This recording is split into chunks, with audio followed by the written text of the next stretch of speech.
fait, la connaissance de la nature de Dieu stabilise notre relation avec lui. Oh, la connaissance de qui Dieu est stabilise notre relation avec lui. La révélation, la connaissance révélée de qui est Dieu, quelle est sa nature, quel est son caractère. La connaissance révélée de cela stabilise notre relation avec lui, nous aide à avoir une bonne relation avec lui. On ne peut pas avoir une bonne relation avec quelqu'un si on ne maîtrise pas la personne. On ne pourra pas avoir une relation saine avec quelqu'un si on ne le maîtrise pas. En fait, on ne pourra pas jouir d'une relation, de la relation avec quelqu'un quand on ne connaît pas qui la personne est, comment il agit, quelle est sa nature. Donc c'est ainsi également, quand on ne parvient pas à la connaissance de la vraie nature de Dieu, on risque de ne pas avoir, ce n'est pas qu'on risque, mais on ne peut pas avoir une relation saine avec lui, ou jouir de notre relation avec lui, ou jouir de notre marche avec lui.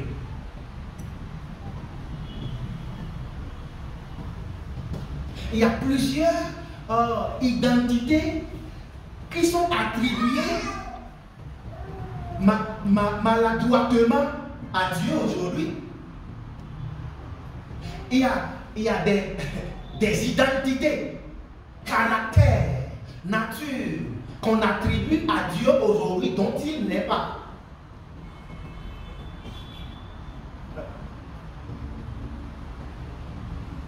Il y a des noms qu'on attribue à Dieu aujourd'hui dont il n'est pas. Il y a des réactions qu'on attribue à Dieu aujourd'hui dont il n'a pas et dont il n'est pas.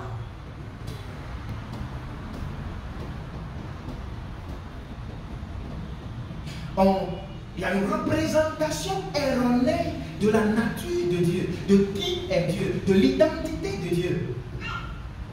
Et donc, vous et moi sommes appelés à rétablir, à faire connaître, à faire comprendre, à révéler au monde entier quelle est la vraie nature de Dieu. Amen.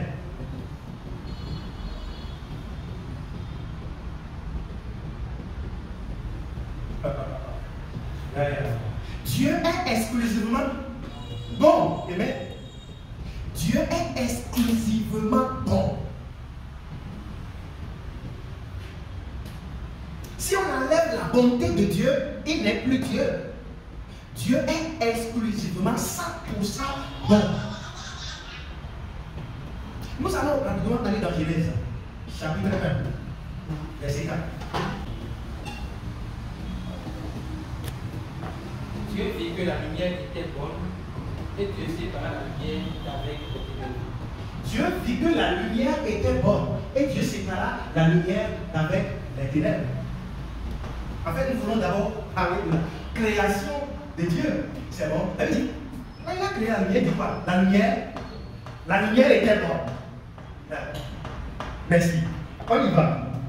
Il reste un verset 10.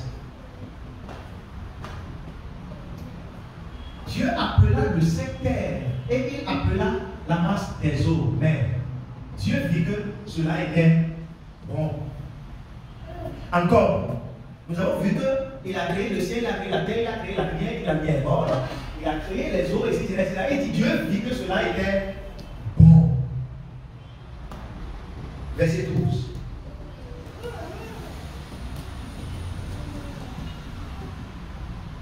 La terre produisit de la verdure, de l'herbe, portant de la semence, selon son espèce, et des arbres donnant du fruit, et ayant en eux leur semence, selon leurs espèces. Dieu vit que cela était bon.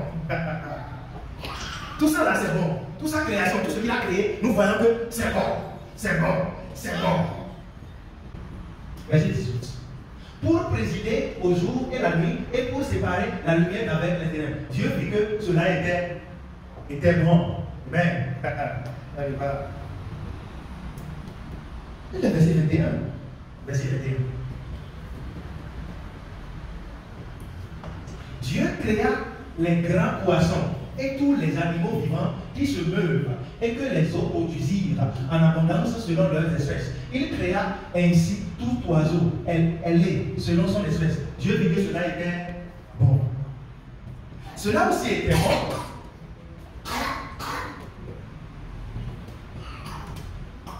On va le laisser le 5.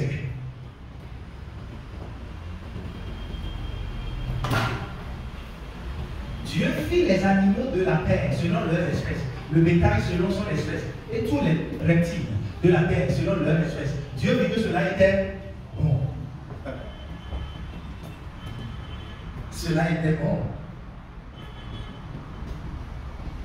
Et il créa au-delà l'homme, et l'homme était bon. En fait, tout ce qu'il a créé est bon. Mais la question, pourquoi tout ce qu'il a créé est bon? Nous n'avons pas vu quelque part où c'est écrit que c'est mauvais. Tout ce que Dieu a créé est bon. Ciel, terre, tout ce que la terre renferme était bon. L'homme qu'il a créé était bon. Donc tout ce qu'il a créé est bon. Pourquoi c'est bon? C'est bon parce que lui-même est bon. Lui-même est bon. Tout ce qu'il a créé était bon parce que lui-même est bon. Donc, nous allons voir ça. Parce que lui-même est bon. Tout ce qui doit sortir de lui doit être comment? Bon. Dieu est 100% bon. C'est pourquoi tout ce qu'il a créé, tout ce qu'il a fait, tout ce qui sort de lui, tout ce qui vient de lui est bon. Si la chose n'est pas bonne, ça ne vient pas de Dieu. Si la chose est mauvaise, ça ne vient pas de Dieu. Amen.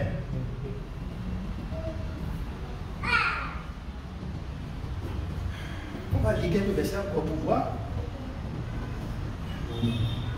Disons Psaume 106, verset 1. Psaume 106, verset 1.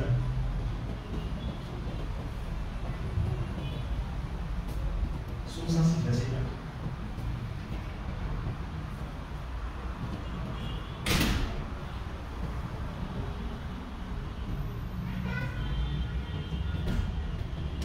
Psaume 106, verset 1. C'est bon? Louez l'Éternel. Car il est bon. Car sa miséricorde dure à toujours. Louez l'Éternel. Car il est bon. Dieu est bon. On va voir Matthieu 19, verset 16.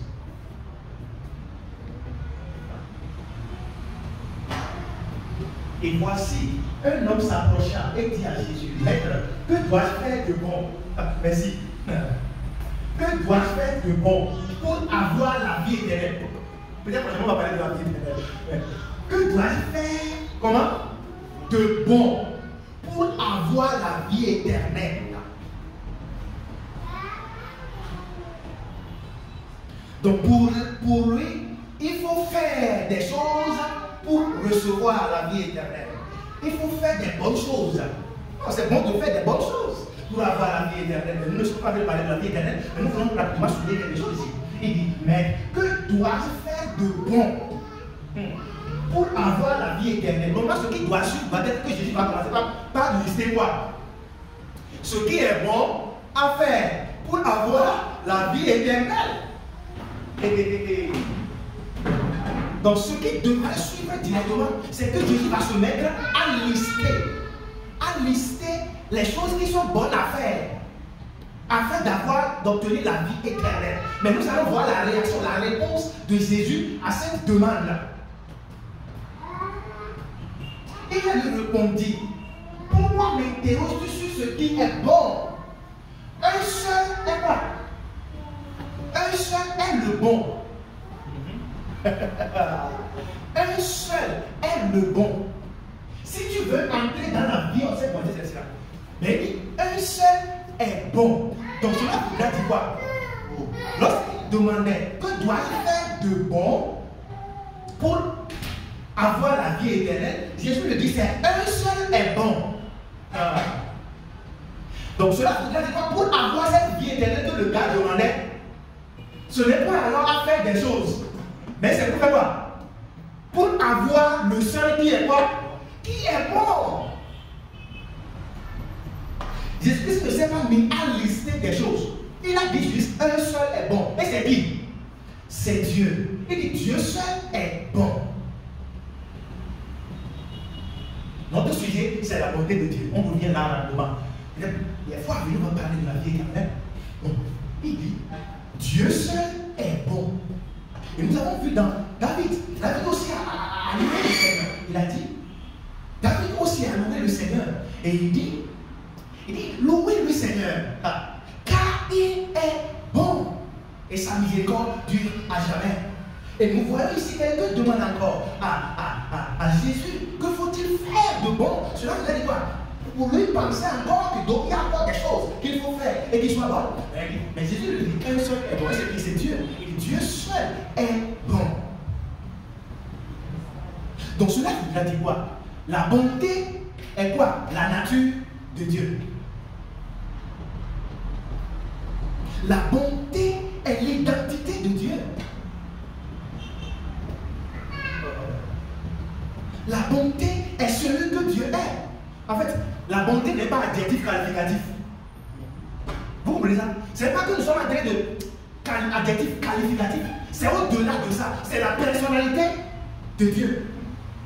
En fait, quand il dit frère Nagnon est bon, en fait, c'est comme adjectif. Je suis en train de le qualifier adjectif. Mais en fait, on doit aller au-delà pour dire que la personne de Nagnon, c'est une personne bonne.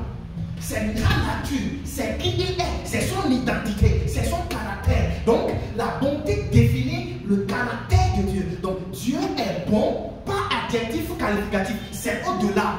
Il est bonté. Kaya, il est bonté. Parce que quand on dit Dieu est bon, c'est comme ça, adjectif, on te qualifie, mais c'est sa nature, c'est qui il est, c'est son identité.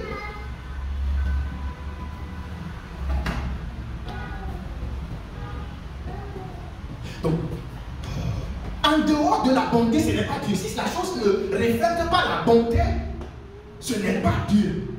Donc, Dieu est exclusivement bon, 100% bon. C'est pourquoi d'autres ont dit, en lui, il y a quoi? De terrible. La nouvelle que nous avons apprise et que nous vous annonçons, c'est que Dieu est lumière. Et qu'en lui, il n'y a point de ténèbres. Synonyme de bonté. Maintenant, la question suivante, c'est que Jésus le dit, Dieu seul est bon. Mais la question, pourquoi c'est Dieu seul qui est bon? Il dit un seul. Il y en a plusieurs. Un seul est bon. Pourquoi c'est un seul qui est bon?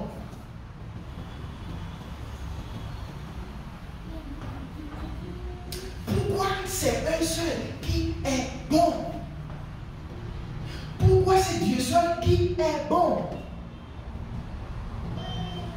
Maintenant, quand Jésus disait Dieu seul est bon, donc les autres sont comment?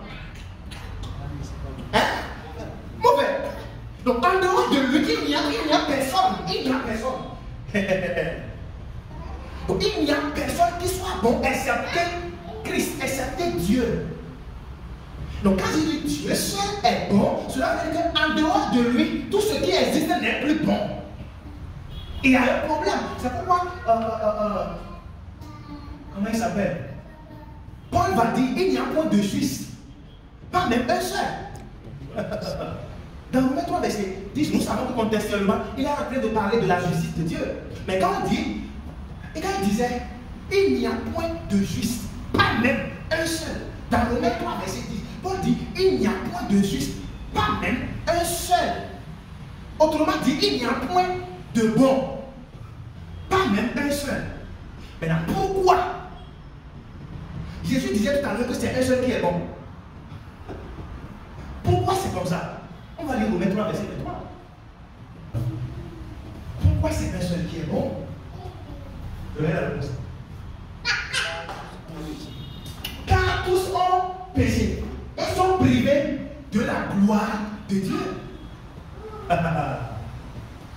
Car tous ont péché. Combien de personnes? Mais quand on dit tous là, il y a encore quelqu'un qui n'est pas dedans. Tout le monde. Tout le monde. Car tous ont péché. Pourquoi un seul est juste? Dieu seul est juste. Parce que tous les autres, tout être humain a péché. Car tous ont péché. Et sont privés. Et sont privés. Privés. Or, au départ, c'était pas ça. Hein. Tout ce que Dieu avait fait, pas été comment? Bon. On a vu ça. Bon. Il dit que c'était bon. C'était bon. Mais parce que le péché a fait son entrée. Un élément étranger a fait son entrée. L'élément a séparé l'homme d'avec cette nature de Dieu. L'entrée du péché en l'homme l'a rendu mauvais, injuste. Car tous ont péché. Pourquoi tous ne sont pas bons? Parce que tous ont péché. Et du coup, sont privés de la bonté de Dieu, sont privés de l'identité de Dieu, sont privés de qui Dieu est. Mais nous rendons grâce à Dieu. Amen. Nous rendons grâce à Dieu. Jean 3, verset 16. La Bible dit, car Dieu a aimé le monde. Et qu'est-ce qu'il a fait? Il a donné son Fils unique, Jésus-Christ. Et qu'est-ce que son Fils unique, Jésus-Christ? Autrement dit, lui-même s'est manifesté en la personne de Jésus-Christ. Lorsque toute l'humanité était dans cet état pécheresse, Jésus-Christ est venu et nous a réconciliés avec cette nature initiale de Dieu qui est quoi? Bon. Oui. Dans 2 Corinthiens 7, verset 9, dit, car Dieu était en Christ réconciliant ce qui n'est pas bon avec quoi? Ce qui est bon. Dieu a été en Christ réconcilié. Est-ce que je peux me donner ce verset-là? 2 Corinthiens chapitre 5, verset 19.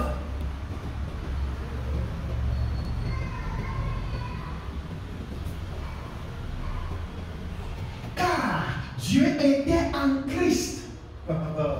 Dieu était en Christ réconciliant le monde avec lui-même. Regardez, le monde dans ce contexte-là, c'est qui? Réconciliant l'homme. Quel type d'homme? L'homme pécheur, l'homme qui n'est plus bon, qui n'est plus bon par le péché. C'est bon? L'homme injuste, l'homme avec défaut. Dieu était en Christ, réconciliant deux entités.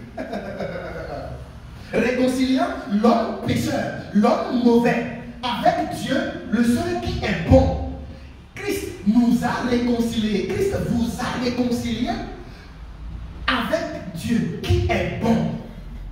Donc toute personne qui croit en lui, qui croit en Christ, reçoit la bonté de Dieu, reçoit la nature de Dieu. Donc vous devenez bon, pas parce que vous faites des choses bonnes, mais vous devenez bon lorsque vous avez le bon, le seul bon. Et le seul bon, c'est Christ. Le seul bon, c'est Dieu. Amen. Donc on ne fait pas quelque chose pour mériter la bonté de Dieu. Non, vous obtenez la bonté. Et la bonté, c'est Dieu. C'est Dieu seul. Amen. Dieu est réconciliant ce qui n'est pas bon avec ce qui est bon. Quand tu vois ça, il était réconciliant le monde. Le monde là, c'est celui qui est séparé de Dieu. Celui qui est séparé de Dieu par le péché. Il est devenu pécheur, il est devenu injuste, il est devenu malsain, il est devenu avec défaut, il est mort. C'est bon? Mort et tout. Écrasé et tout. Rejeté. Vous étiez rejetés. Nous étions rejetés par le péché. Mais regardez l'amour de Dieu. Regardez la bonté de Dieu. Il nous a réconciliés. Il vous a réconciliés avec lui-même, en la personne de Jésus-Christ. Et donc, quiconque croit en lui, quiconque est persuadé que lorsqu'il était pécheur, lorsqu'il est séparé de Dieu, lorsqu'il est rejeté, lorsqu'il portait une nature pécheresse, mauvaise, injuste, Christ est venu et l'a réconcilié avec Dieu, celui-là est bon. Donc, je suis bon parce que j'ai le bon. Je ne suis pas bon parce que j'ai fait les choses bonnes. Non, je vais faire les choses bonnes parce que j'ai quoi? Le bon. Vous comprenez ça là?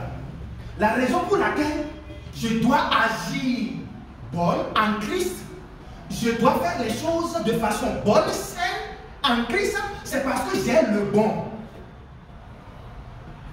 Donc, on ne fait pas des choses pour être bon devant Dieu. Non, c'est Dieu seul qui est bon. Donc, lorsque vous l'acceptez, vous acceptez Christ, vous acceptez Dieu qui est bon. Amen. Donc, la bonté, c'est question de quoi? De nature. Ce n'est pas question d'action. C'est une question de nature. C'est une question d'héritage. On hérite. Amen. Oui. Dieu prouve sa bonté envers vous, envers moi. Dieu a prouvé sa bonté envers vous. En ce que lorsque nous étions alors dans cet état de jeunesse, Christ nous a fait quoi? Réconcilier. Par sa mort pour nos péchés. Car le salaire du péché, c'était quoi? La mort. Et Christ est mort pour vous. Il est mort pour vos péchés. Il a été enseveli. Mais le troisième jour, il est ressuscité. Et vous réconciliez ainsi avec le seul qui est bon, qui est Dieu. Et donc, si vous acceptez, vous croyez en ça, vous êtes bon. Et donc, vous êtes appelés à démontrer cette bonté de Dieu qui est uniquement en Christ. Et qui est Christ lui-même. Qui est Dieu lui-même. Amen. Est-ce qu'on peut se lever sur le pied? Ah, nous allons nous dire, Père, je te rends la grâce. Parce que j'ai obtenu ta bonté. Nous voyons que seul Dieu est bon. Mais lorsque l'humanité, lorsque j'étais éloigné de lui, lorsque je m'étais séparé de lui, par le péché, il m'a réconcilié avec lui. Et parce que je crois en lui, je l'ai accepté, je suis devenu bon. Et je ne suis pas devenu bon. Je n'ai pas obtenu cette nature de Dieu par mes efforts ou bien performances. Ce n'est pas la grâce. On ne méritait pas la bonté de Dieu, mais nous l'avons obtenu par quoi? Par la grâce, au moyen de la foi. Amen. J'ai bataille. Est-ce que vous pouvez commencer par le rendre grâce? Ben l'école, il a bravo, basso, télé, il a la maswata, bayanda, badika. Igala na bosi kato bele masita yata. Izako to ban ale ni mosi yata. Ika duga dugo to ben bele mosi kata. Ima la nama sakati katata. Idako dakoto balina masita ya. Je suis bon. Aya, tu confesses? Je suis bon parce que j'ai le seul bon en moi. Isayata, Iyana masata. Je suis bon. Gadam rado katoya. Parce que j'ai le seul qui est bon, qui est Christ, qui est Dieu en moi. Sheba, bara kato. Isabron de l'aide de bosi kataya. C'est belle de bosi kataya. Rado katoya. C'est le nom puissant de Jésus nous a prié. Père, nous te disons merci beaucoup de ce que tu as démontré ta bonté envers nous, parce que lorsque nous étions privés de ta gloire, lorsque nous étions tous des pécheurs, tu es mort à notre place, tu es mort pour nos péchés, et tu nous as réconciliés par ta mort pour nos péchés, ton ascension et ta résurrection. Tu nous as réconciliés avec toi en Christ, et donc nous avons part à cet héritage. Amen. Je pense que ce soit nous avons dit la grâce pour dire rendre grâce à Dieu qui vous a rendu capable d'avoir part à l'héritage des saints. Et quel est cet héritage des saints? C'est la bonté de Dieu. Donc ce soir nous allons dire merci Dieu de ce que tu m'as rendu capable d'avoir part à l'héritage des saints qui est ta nature, qui est ton identité, qui est ta bonté. C'est par grâce. C'est au nom puissant de Jésus. Amen.